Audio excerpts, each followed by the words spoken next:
Man, what a night, Josh Tech. What an absolute night down in Macon for the Georgia High School basketball playoffs. I'm Justin Young. He's Josh Tech. We're going to live stream tonight. Instant reaction, rapid reaction for what's going on down in the state championships. We got Alexander and Sandy Creek, or Alexander and Riverwood going to overtime in the 6A state championship. What a game. Just wrapped up, so we're going to dive into that one. We're also going to talk about Sandy Creek's win over Solcy Johnson. Incredible nightcap after a big blowout, quite frankly, earlier in the day down the Macon Coliseum. And Josh, we've seen some fun games, but I feel like tonight, this game between Alexander and Riverwood going into overtime certainly fit the bill of what we wanted to see from a state championship game. Yeah, man, absolutely. That was probably the best game of the weekend or of the week so far, right? I mean, I think the 4A championship game was also really good, but OT game, back and forth. This is a really entertaining one.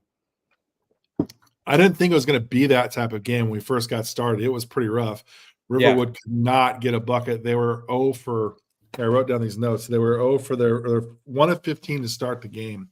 Definitely did not see this game even being close, let alone an overtime thriller all the way down to the very end. But, I mean, that was just kind of a battle of resiliency for Buck Jenkins and his crew. Karis Bilal and J.R. Leonard are obviously the stars. And, man, you and I both were texting back and forth throughout the game. It was a play of Calvin Lindsay. Honestly, that was, to me, the most inspiring. We're going to talk about him for quite a bit here. If you love high school basketball, you're going to love this story of Calvin Lindsay. What did you see from him, and what did you like from the senior in this title game? I thought he was the best player on the floor for stretches of time. He just made all of the hustle plays, man. It wasn't anything fancy. It wasn't anything flashy. He passed up scoring opportunities to get other people's shots. He rebounded the ball. It says he has 3 steals, but he had way more than 3 steals in my opinion. If you were watching that game, you know that he at least impacted turnovers and steals and deflections and whatnot way more than 3 times. He was going for back taps a lot. He had a lot of blocked shots. And it's not like he was he's like overly athletic or overly long or overly, any kind of prospect physical traits that you would normally attribute to them. It was just that he was playing his ass off, man. That's what it seemed like. He wanted it more than anybody else. He was overly enthusiastic, right, to be there in that situation.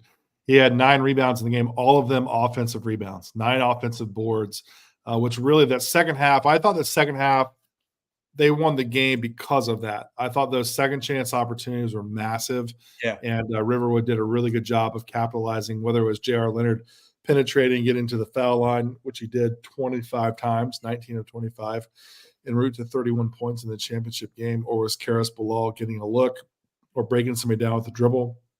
But I thought Calvin Lindsay was tremendous. Listen to this story. We heard it on the broadcast from our friends Wiley Ballard and Dan Searle on the call. But Calvin Lindsay was cut from the team as a 9th grader, okay? Came back, was a manager on the team, and then just was so persistent you could not put him on the roster. And if you know Buck Jenkins, I've known Buck Jenkins probably as long as anybody I've known in Georgia high school basketball. One of the absolute great human beings in the sport. It was probably just like, man, this kid just did everything that you want guys to do. What was he? He was the most important game in this title game.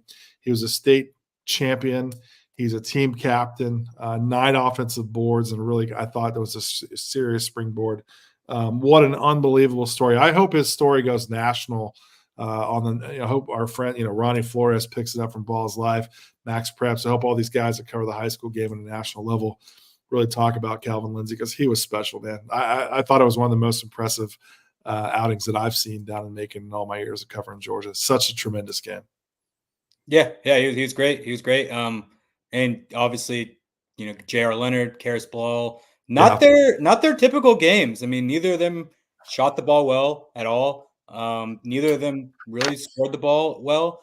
JR really got to the free throw line. That's kind of when things started to turn around for Riverwood, is when he started just imposing his will and getting to the foul line. I think he got to the line 16 times in the first half and got 13 points off of that. And Karis really struggled, but he came up with 12 rebounds of his own. So he was finding other ways to impact the game. I mean, he turned the ball over a lot, and his shot wasn't falling, but he still found a way with the rebounds. And then he hit timely shots, right? Like he hit that first mid-range jumper to start OT scoring for them. He hit a big 3 late after it, and he just kept shooting. So that's what you kind of have to do in that situation, right? If you're one of the better scorers in 6A, you got to keep shooting the ball. This was a frantic game with just wild pace from end to end the entire game. But you're right. That type of effort, those second chance opportunities were massive for Riverwood to get their first ever state title game or state title in school history. Pretty awesome. They've really taken this program from a program that was something you kind of glossed over on your schedule now to winning a state title. They've given Buck Jenkins quite a runway to be able to do that. And again, just an absolute great – both the coaches tonight, Jason Slate, two of the finest gentlemen that we have in coaching in the state of Georgia. It was fun to see those two guys go back and forth. From the tip, though, we saw what I thought we were going to see, and that was a grinder type of team from Alexander. Defensively, they were flying at you. Brendan Liu was so active. He had a great game tonight, I thought. He had 26 points, 12 rebounds, was a real problem inside. And really, we kind of saw what we knew he's going to be, and that was going to be a guy that you would go through. Then Alexander in the second half looked like Riverwood in the first half. They just had a hard time kind of finding their own rhythm. Couldn't get any shots to fall. Couldn't get any perimeter shots to fall. Dunson had 10 points, 15 points for Chris Hutchinson, 9 rebounds as well. But ultimately, man, it was too much second chance opportunities. I also want to mention, sorry for Riverwood, I thought Jesse Graves was really important as well. Had a dozen rebounds in the state title game. Was this game kind of everything that you thought it was going to be? No, not at all. Really? I don't know if you've watched any Georgia basketball at all, but nobody on earth would have said, "Oh yeah, that's exactly how I thought that game would play out." Riverwood is a high-scoring offense with those two guards shooting the ball extremely well. They did not do that. And I thought Alexander would rely on Braden Liu a lot, and they did rely on Braden a lot, but they didn't really. Pops Dunston was okay, but he wasn't as potent as he normally has been. Sure. Jermaine Freeman played really great defense on Karis Bilal, so I think you got to attribute some of Karis's struggles to Jermaine, and I think that was indicative of how Jermaine has played all season. And Chris Hutchinson really stepped up. He's a guy that we saw a lot over the travel season with the Atlanta All-Stars, and he's a guy that he's shown multiple times for the last several years that he can, step up in bigger games and add, a secondary scoring punch if needed. And that's what he did for them tonight. But I think that this game was just completely out of sorts from how both of these teams have played all season long. I think Alexander played more towards their style, but Riverwood definitely not. Like, this is a very uncharacteristic game from them. And I think part of it has to do with the opponent, right? Sure. Alexander's a very defensive-oriented team. They really look to frustrate you and get up in you and all of that. I think they did that to those Riverwood guards. And I also think part of it has to do with a different environment, like shooting in an arena. You always hear about are the sight lines different, this, that, and the other. And you saw Karis and JR take a lot of shots, and a lot of them didn't go down. And I do think that some of the sight lines had to play into that. Yeah. It was interesting that both teams struggled on the same side of the floor as well as shooting, which I do. If you've been there before, there's a lot of depth behind that basket. It's really tough to shoot down there. Yeah. Jared Leonard did not have his best shooting night, but there was a relentless factor to him that I really appreciated. To get to the foul line 25 times really is something. And I love a guy like that. Colin Sexton was that type of guy, just constantly put the pressure on those that were trying to defend him throughout the game. Really, his game will be interesting to see where he goes. Honestly, he the whole time I'm watching him, I was like, man, he looks like a guard that Bruce Pearl would love to have. Like these frantic players that go from end to end that just play with some toughness that can absolutely score, whether it's shooting or getting to the rim or getting to the foul line, whatever the case may be. But J.R. Leonard is going to be a really interesting guy to watch on the travel circuit coming up this year. We saw him a lot last year. On our stuff, multiple events. I feel like he was a top performer for us up in Louisville. Is that right? The Grassroots Showcase? No, he was with 85, so he would have only been at Bob Gibbons, I believe. So Bob Gibbons, okay, yeah. Maybe I was getting them all confused in my head, but nevertheless, we've seen him do this before, getting a ton of buckets and really challenging. Yeah, it's to your point about him looking like a guy that would be suited for Bruce Pearl. He does have multiple SEC offers. Most recently, Mississippi State was one that offered. Yeah, it makes total sense. I mean, I see him just really Tennessee and all that too. So yeah, Yeah, we're going to see his recruitment trend in that direction for sure. And we really, when we look at this class, he's going to be one of the top guys, top 10 guy in the state of Georgia for that 2025 class. That scoring is hard to ignore. Just goes out there and gets buckets. And as we know, that's what the game's all about. Just score more points than the other guy. But, man, historic night for Riverwood. Hats off to those guys. Again, couldn't be more happy for my guy, Buck Jenkins, one of the true gentlemen. And I know that program has worked and worked and worked. And ultimately brought home the title tonight. And also credit to Jason Slate and his group out there in Alexander. They built themselves an absolute program out there off of the west side of I-20. And I don't think Alexander's really going anywhere because Chris Hutchinson, I believe, is a junior. Pops Dunson's only a sophomore. Yeah. Torian Green, a guy that had a lot of good defensive moments throughout the game, and it looks like a guy that can continue to develop into one of those lengthy, rangy Alexander players. He's only a sophomore. So they've got some guys on this team. Micah Goodlow is a freshman, sophomore. He's an underclassman. So they have guys on this team who played in this game who are younger players. So let's make a pivot now to the earlier state championship game. Sandy Creek winning handedly 74-49. This game really wasn't close at all, beating Solcy Johnson out of Savannah. This game was I don't think Johnson ever had a lead the entire game. I was texting with J. Mac Nickerson after the game, head coach of Sandy Creek, and he said, hey, listen, I'll tell you. Actually, let me pull it up real fast and tell you what he said. And I don't think I could argue with him. He said, best defense in the state, simply put. Got 8 dudes that can guard the ball really well and shot blockers when we do occasionally get blown by. And he was right. They were tremendous. They had 8 steals, 8 blocks. They shot 42% from the floor. Johnson, on the other hand, shot 29% from the floor.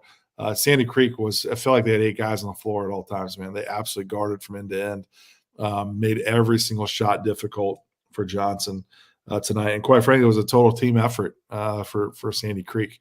Another state championship. Did you hear it in the broadcast? And I could have looked this up.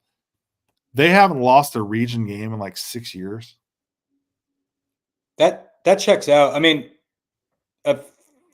they only have 4 teams in that region. But I mean, to their credit, that is still like an impressive feat, obviously. But yeah, that checks out. Sandy Creek if you've looked through any of the games recently, Sandy Creek's dominated in 3A. Well, sure. But to your point, right? Like 6 straight years. I mean, you've got multiple teams, right? Like new faces, the same guys. Oh yeah, no, I get it. Like I'm not trying to downplay that. It's just, I think I'm just used to Sandy Creek's dominance that I kind of expected that.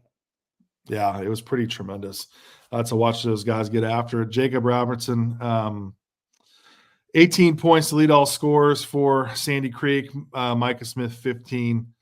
All 5 guys in double figures for Sandy Creek. Tremendous game for those guys. Josh Quarterman had 18 points to lead the way for Johnson. Yeah. But, this game was over. For a guy to look out for this spring, Jacoby Robinson is that guy. He's a junior, and he was 4 for 4 from the 3-point line today. And he made some really athletic plays. He had a block, or I think it was called a charge, but he went up for the block. And man, he really got up there. It looked like he was going to hit his head on the rim a little bit. So I think he's a guard to look out for. He really gets to his spots well, really can shoot the ball efficiently, and looks like he's got a little bit of pop to his athleticism and stuff like that. And we're seeing guys from Sandy Creek not just have success, it's sustainable success as they go on to the collegiate level. All their guys seem to have a lot of success when they go on to college, and it's a credit to what that staff's doing there at Sandy Creek and preparing them to be competitors at the next level. Would be fun to see Sandy Creek in a different classification. I would have loved to see Sandy Creek play both of the teams tonight, and Riverwood and Alexander. I think that would have been a fun game as well. For sure. Here's a little bit of why I was not super surprised by that stat about Sandy Creek having not lost a region game. The first game of this specific playoff run, 97-42. Second game, 92-22. Third game, 75-44. Fourth game, 66-32. Final game, 74-49. They're just playing on a different level right now. Yeah. I mean, I'd have to total that up, but that looks like an average of 30 points so per game. It's an average of a lot of points to the point where I can't do the math in my head. Probably 35 points on average for 5 games in the tournament. Yeah. Who would you want to see Sandy Creek play of all the teams that have played for a title or have already won a title in Georgia? I think the Alexander one would be really good. I think some of the Sandy Creek bigs, Micah Smith being one specifically, going up against Braden Liu would be really fun. I think the guard matchups would be really good. I would like to see. I mean, Sandy Creek and Grayson, I feel like usually play pretty good games. Sandy Creek McEachern, you put them up against Sandy Creek Kell, you put them up against any of those higher classification games, which they play often. Sandy Creek usually plays all the best teams in the state regardless. So that's another reason why I'm not super surprised by their 3A success, because outside of region, they played all of the state's best teams from across every classification. So really, you put them against any of these teams that would be favored, or some of these higher classification teams, I think it's a good game. You put them up against Green Forest, I think that'd be a fun game. If you're talking about a lower classification, and Mount Vernon also would be a good game. Yeah, we're gonna see those guys tomorrow. Should be a lot of fun. I was thinking about this today. I was watching some other games out here in the West in between. We had some time today, and I was thinking about the teams that I saw at Section 7, and I was thinking about the teams that played today and the teams that I've seen in the South. I saw them play at the June events ran by the Georgia High School Coaches Association in June during the live period. I can't say this enough on how important June is, because I feel like we get a really strong indicator for what March and February is going to look like on the scholastic side. Almost all the teams that went undefeated or had that super success in June are all teams that I'm watching again trying to win a state championship or being in the state championship game. And I think that continuity and that ability to compete with your team in the summer at that level has started to really pay dividends. And we're seeing this now, particularly in Georgia. It's the same teams that win over and over and over again. And if you look at our June activity, it's those same teams that compete in these types of things. It's the same coaches that are actively involved in helping run these things and getting their teams to be there to take it serious and to really level up their overall team experience. I'm excited to see what June looks like. I think it's been probably one of the most significant developments in my career, is watching the scholastic stuff come together for June, because of how important I think that it does for these teams to build up a winning character and winning mentality going into the high school season, the regular season. So just kind of a thought that I want to put out there. But I'm seeing this now with California teams. I saw it here in Arizona. Obviously, we're seeing it now in Georgia and all over the Southeast. Same teams doing the same things, and really becoming a 12-month out of the year type of activity to really compete for a state title. So shout out to those guys for doing that. Those June live periods are the best weekends of the year in my book. It's so much fun, man. Yeah, it's so much fun. As travel ball becomes more and more watered down and spread out, it's kind of fun to see like these scholastic things kind of come together. I don't have the schedule in front of me. Do you know? Give me a rundown tomorrow. We've got class. Yeah, we got a division class A Division 1. That's Mount Vernon versus Paideia at 1 p.m. What time is that game? What was that? I'm sorry. That's at 1 p.m. Time? And then we've got Grayson McEachern at 7:30. There we go. So you can watch those again on NFHS. There we go. Or you go down to Macon and go watch those games in person down at the Macon Coliseum, Centralplex, whatever you want to call it. Should be some fun ones, man. It's been a really fun. Like the atmosphere for that Riverwood Alexander game was pretty good as far as the student sections go. Awesome. Just the Coliseum's a big place, so it's hard to really get a lot of juice in there. But those student sections were really good. Really cool to see Riverwood. I mean, I'm glad to see that, right? Like, not a program that's known for their basketball prowess up until now, but to see them really go down there and probably, every student that goes to school there looked like they were in attendance. Same for Alexander too. I mean, that was really cool. That was great. That felt like, oh man, this is like the first time I'm getting a palpable kind of excitement from a crowd at Macon. Yeah, you definitely felt it on the broadcast for sure. So a lot of fun tonight. Congratulations to the state champs tonight. Riverwood, their first ever state title in basketball in school history. And, of course, to Sandy Creek, continuing to kick butt and take names, 35 points on average for the entire playoffs and their victory, their margin of victory. Congratulations to those teams so far up to this point. And we're back at it again tomorrow. We're going to have some more live reaction. I don't know if we'll do a live show tomorrow night, but we will have a live. We'll have a reaction show between now and Monday evening. We'll see. We'll see how the day goes, Josh, tomorrow, to see if we can get one of these shows live afterwards.